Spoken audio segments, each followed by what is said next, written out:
स्वान्नाम स्मरणान मूढ़ा सर्वशास्त्र विवर्जिता सर्व पापाब्धि मुक्तिर्य सगच्छेत परमं पदम। जो स्वनाम अपने आराध्य देव के नाम का निरंतर जप करता है, कुछ ज्ञान उसको नहीं है। कह रहे सर्वशास्त्र विवर्जिता, किसी भी शास्त्र की कोई बात नहीं जानता है, और मूढ़ा मूढ़ पुरुष है, और सर्व पाप करने वाला है, सब पाप किए हैं।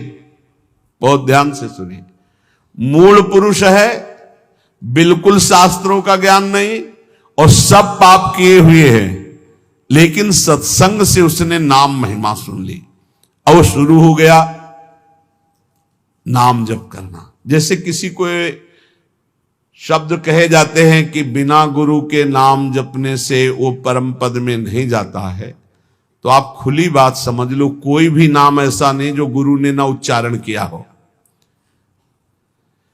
अगर राम नाम है तो लाखों संतों ने राम राम उच्चारण किया है। सुन लो कहीं से भी और मान लो कि ये गुरु के मुख से ही आ रहा है। राधा नाम लाखों बार उच्चारण किया गया, पकड़ लो ना, कान में तुम्हारे नाम गया तो गुरु के द्वारा ही तो निकला, उसे पकड़ लो। अब पकड़ो ना तो कान फुकवा के भी थोड़ी भगवान मिल जाएंगे। अगर आप पकड़ लो तो बात पकड़ने की बात है। तो बोले स्वनाम स्मरणान, अब उसने नाम पकड़ लिया कि भाई हम ज्यादा पढ़े लिखे नहीं, हमको कोई शास्त्र का ज्ञान नहीं, बहुत पापाचरण हुए, हम तो मूढ़ बुद्धि। अब रात दिन हमको तो एक ही बात समझ में आई, केवल नाम जपना है, राधा राधा राधा। तो बोले सर्व पापाब्धि मुक्तिर्य सगच्छेत परमं पदम, वह समस्त पापों से मुक्त होकर परम पद को भगवत प्राप्ति हो जाएगी उसकी। बहुत कृपा श्री जी की, बहुत कृपा अगर नाम जपने में आपकी रति हो जाए। सर्ववेद इतिहासानाम सारार्थोथमिति स्फुटम यद्रम नाम स्मरणम क्रियते पाप तारकम। मैं तुम्हें समस्त वेदों और इतिहासों का सार सिद्धांत वर्णन करता हूं। यदि तुमने नाम जपना शुरू किया, नाम स्मरण शुरू किया, तो तुम्हारे सारे पाप नष्ट हो जाएंगे और तुम्हें भगवत प्राप्ति निश्चित हो जाएगी। ये सब शास्त्रों का सार बता रहे। तो बोले छोटे मोटे पाप तो नष्ट हो जाते होंगे, लेकिन जैसे गर्भ हत्या है, भ्रूण हत्या, ये महापापों में है। इनको साधारण मत समझना, जल्दी प्रायश्चित कर लो, नहीं दुर्गति करा देंगे तुम्हारी। ये जो घर गृहस्थी परिवार वाले हैं, ये जो भ्रूण हत्या गर्भ हत्या को खिलवाड़ समझते हैं, ये शास्त्र में महापाप वर्णन किया गया है। फिर तुम्हारे यहां जब कर्म का फल तांडव करेगा तब कहोगे कि भगवान रक्षा नहीं करते और हमने कौन सा पाप किया है। फिर ऐसे ही बोलते हैं। देखो अपना रजिस्टर पीछे, इसी जन्म का रजिस्टर देखो, कैसे कैसे पाप किए हैं तुमने। तो बोले यदि कहीं ऐसे पाप हो गए, ब्रह्म हत्या पाप हो गया, इनका क्या, इनको कैसे मिटा, ये तो बड़े पापों में है। तो बोले तावत गर्जन्ति पापानि ब्रह्म हत्या समानि च न यावत प्रोच्यते नाम रामचंद्र तव स्फुटम। हे प्रभु, जब तक उसने आजीवन नाम जपने का नियम नहीं लिया, तभी तक ये पाप उसका सर्वनाश करने पर तुल जाएंगे। और जहां निश्चय लिया कि आज से एक भी श्वास नाम के बिना, तो उसे और कोई प्रायश्चित करने की जरूरत नहीं। नाम संकीर्तनम यस्य सर्व पाप प्रणाशनम, सारे पापों से उसकी मुक्ति मिल जाएगी।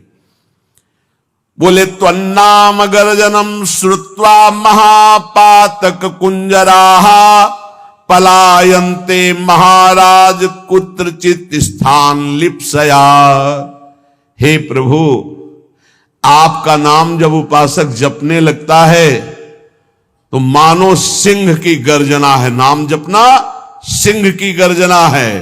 तो महापातक गजराज है, भारी सिंह की गर्जना सुनकर जैसे गजराज छिपने के लिए भाग पड़ता है, ऐसे पाप नष्ट हो जाते हैं, पाप भाग जाते हैं, उसके हृदय में अपना स्थान नहीं बनाते जहां नाम चलता है।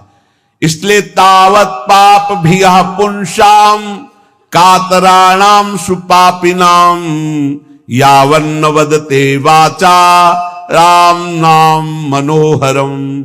हे प्रभु, जितने पाप हैं वो सब कंपायमान होने लगते हैं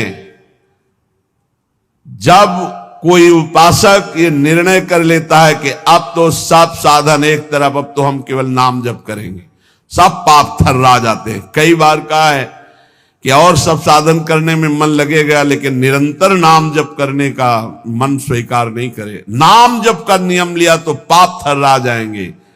तावत पाप भिया पुंसाम कातराणाम सुपापिनाम यावन्न वदते वाचा राम नाम मनोहरम।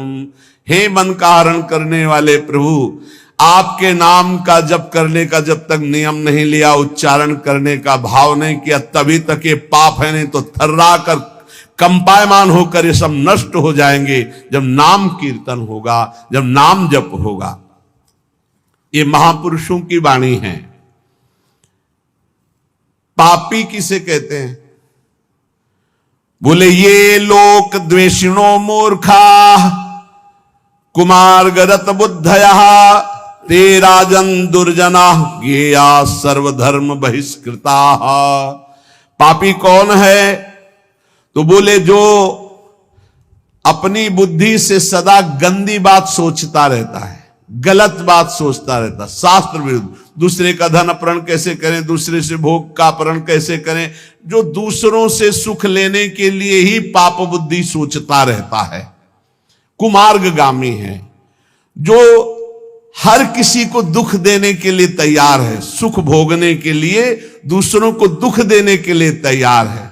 और जो मूर्ख है, शास्त्र विरुद्ध आचरण करता है, कोई भी धर्म स्वीकार नहीं करता, ऐसे सर्व शास्त्र सर्व धर्म बहिष्कृत पुरुष को पापी कहा गया है। वो पापी पुरुष है जो समस्त लोगों से द्वेष करता है, समस्त लोगों के जनों का शोषण करता है, कुमार्गगामी है। बुद्धि केवल दूसरे का धन अपहरण करना, भोग अपहरण करना, गलत चिंतन करना, इसी में लगी रहती है। जो शास्त्र और धर्म से बहिष्कृत है उसे पापी कहते हैं।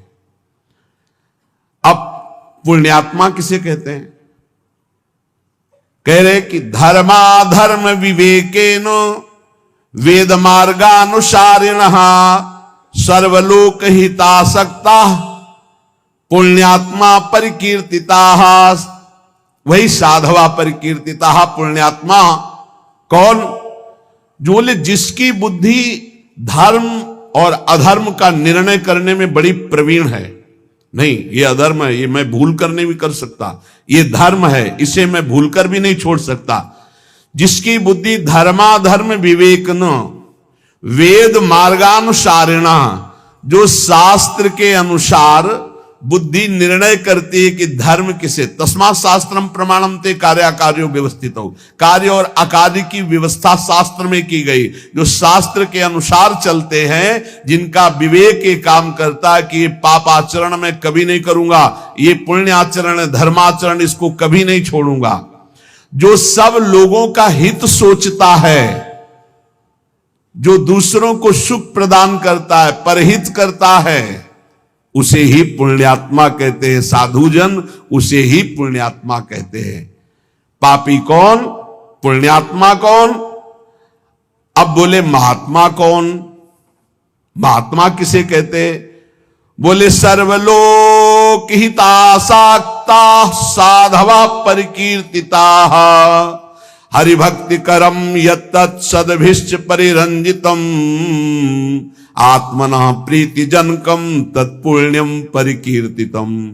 जो समस्त लोगों के लिए भजन करता है, अपने लिए नहीं, समस्त लोग, सर्वे भवन्तु सुखिना।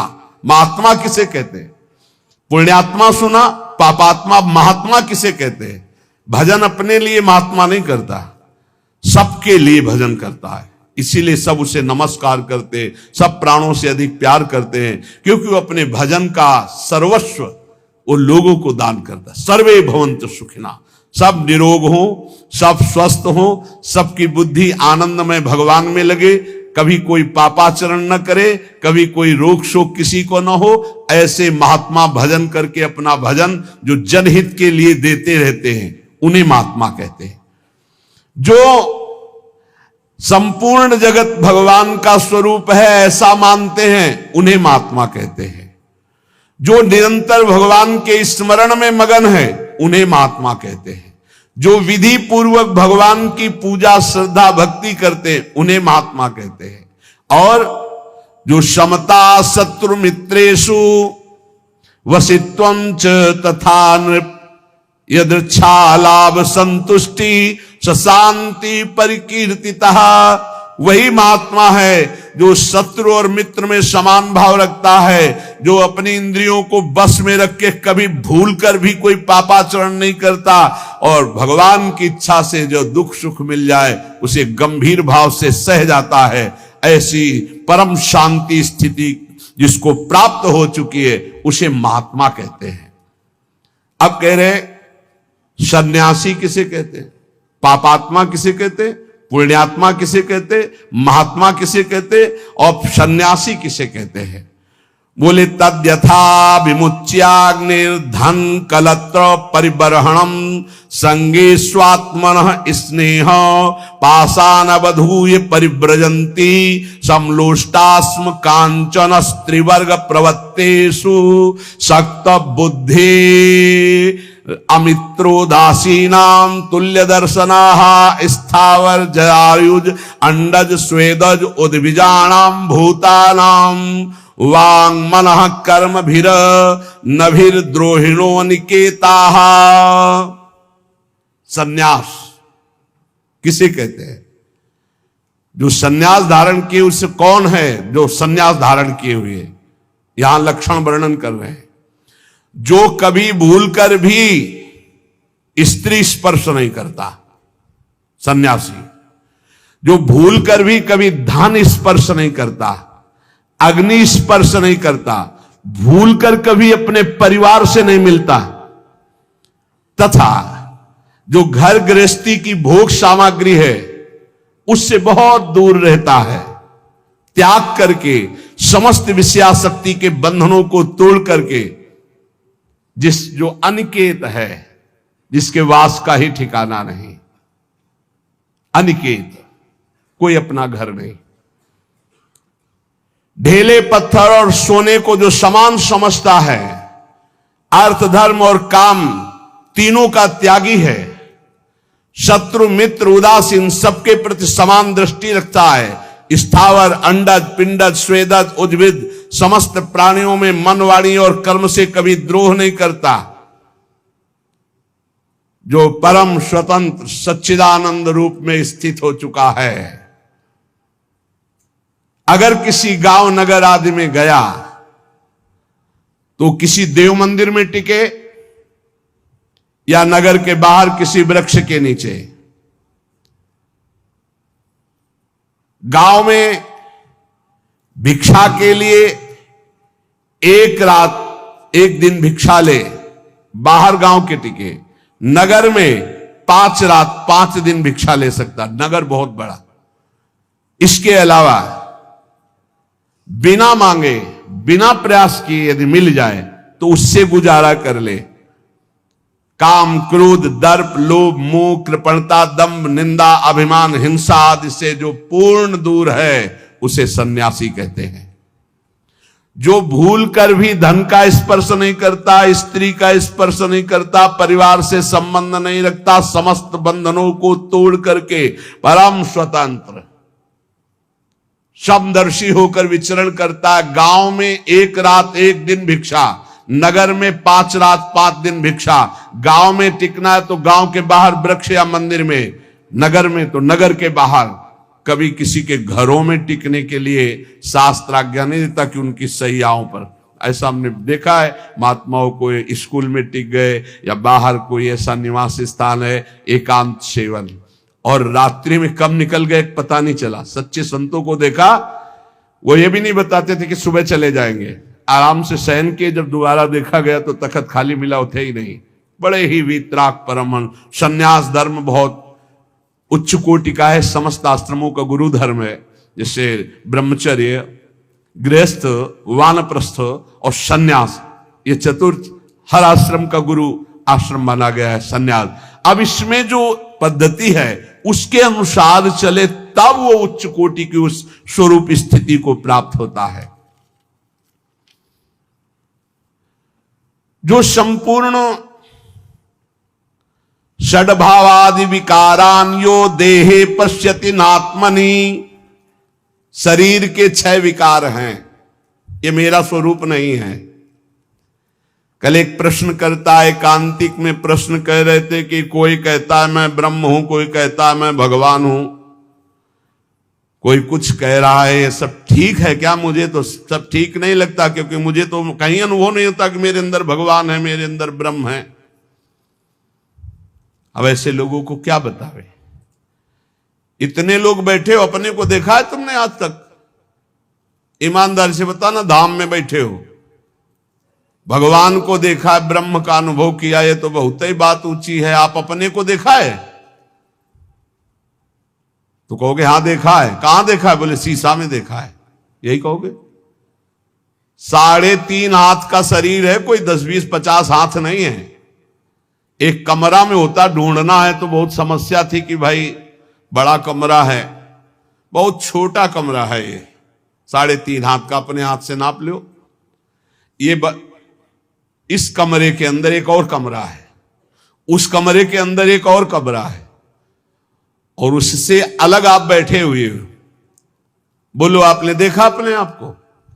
पहले कमरे को देखा है बाहर वाले, जैसे घर, बड़ा मकान, फिर उसके अंदर एक कमरा, फिर उसके अंदर नीचे की तरफ एक गुफा, उस गुफा में बैठा हुआ है निर्लेप रूप से तू।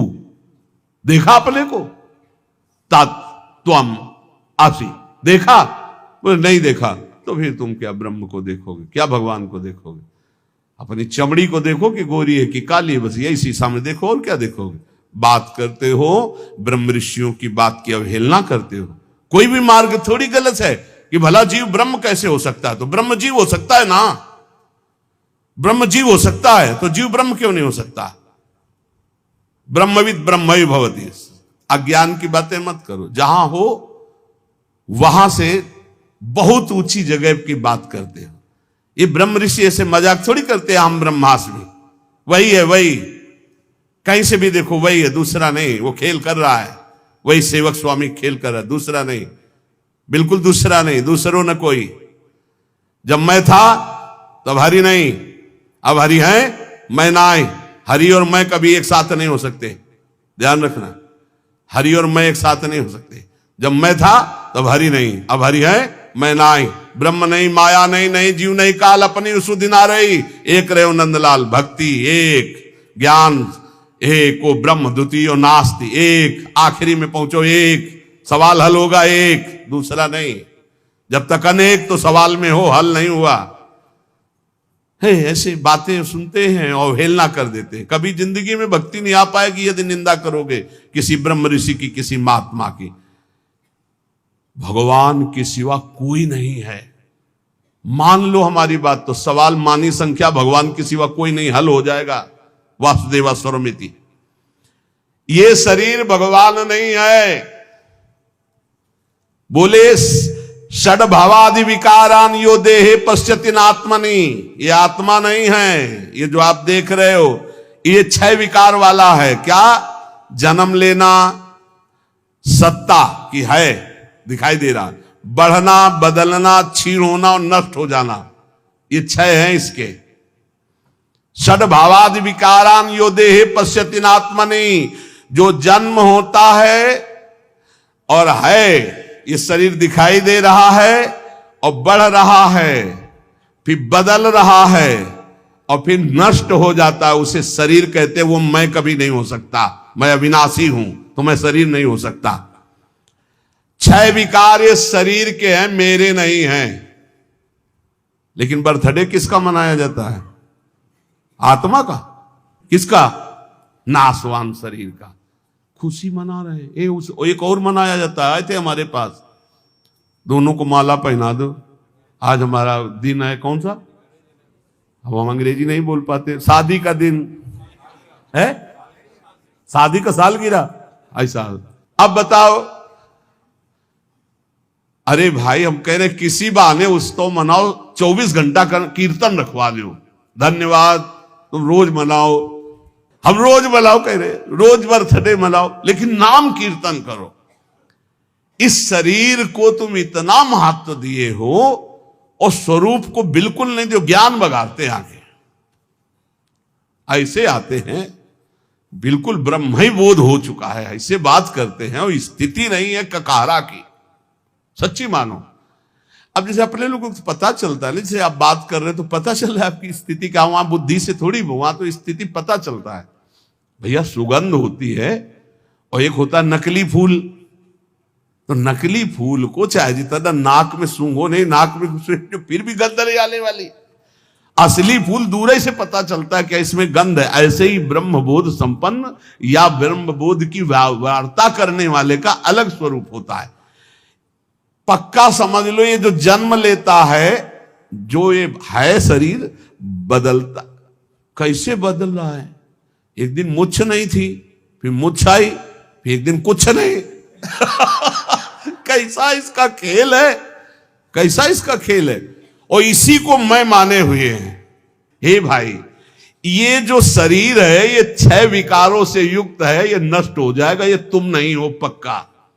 आगे कह रहे, इसके क्षुधा, तृषा, सुख, दुख, भय और मृत्यु ये होना ही है। ये विकार तुम्हें क्षुध, सुखम, भयम, दुखम, प्राण बुद्धिर निरीक्षते, ये जो शरीर है इसके 6 ये है। और अंतिम सुनो, ये भूख से, प्यास से, सुख दुख से, भय से जो व्याकुल रहते हैं, ये प्राण है, तुम नहीं हो। न तुम्हें भूख लगती, न तुम्हें प्यास लगती, न तुम्हें भय है, न शोक है, न तुम्हारी मृत्यु है, तुम अलग हो। सांसारिक धर्म तेरे को स्पर्श नहीं कर सकते। अगर तू गुरु की शरण में होकर ये बात जान जाए तो तू क्या है समझिए। बोले, पश्यन्ति ये सर्व गुहाशयस्थम त्वाम चिद घनम सत्यम अनंतमेकम अलेपकम सर्वगतम वरेण्यम तेसाम हृदब्जे सहसीतया बस। तू चिदघन स्वरूप है, चिदानंद है, चिदघन में कोई प्रहार नहीं हो सकता। तू सत्य स्वरूप है, तेरे में कभी काम क्रोध नहीं हो सकता। तू अनंत महिमामय है, तू अनंत का बच्चा है, अनंत महिमा। तू एक है, तू निर्लेप है, और तू ही सर्वगत है, तू ही स्तुत्य है। स्तुति तेरी करने लायक इस शरीर की नहीं।